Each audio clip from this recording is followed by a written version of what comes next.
विमानतळ परिसरातील दुहेरी हत्याकांडातील दोन्ही आरोपी अटक। स्थानिक गुन्हे शाखेकडून 12 तासाच्या आतमध्ये गुन्ह्याची उकल।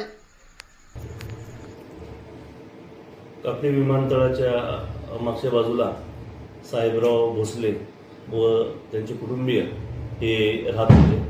आज सकाळी त्यांचे जवळचे नातेवाईक शिवनाथ दिघे हे त्यांच्या घरी गेले असता साहेबराव भोसले यांचा मुलगा कृष्णा हा गंभीर जखमी अवस्थेमध्ये त्याला आढळून आलेला होता।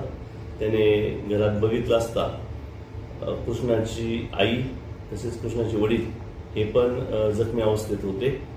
त्यानंतर आजीलाही मारहाण झाल्याचं आणि वस्तूंची उचकपाचक केल्याचं आढळून आलेलं होतं। घटनेचं गांभीर्य लक्षात घेऊन जिल्ह्याचे पोलीस अधीक्षक श्री राकेश ओलासर आणि सर्व वरिष्ठ अधिकाऱ्यांनी घटनास्थळाला भेट दिलेली होती।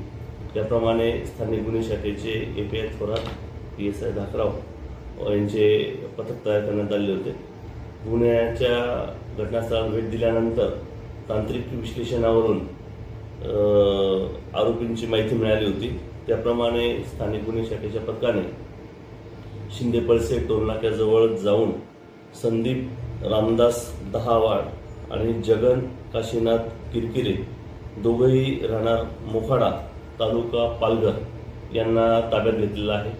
त्यांनी प्रथमदर्शनी गुन्ह्याची कबुली ही दिलेली आहे। अधिक तपास SDPO श्री वमने साहेब शिर्डी विभाग हे करीत आहे।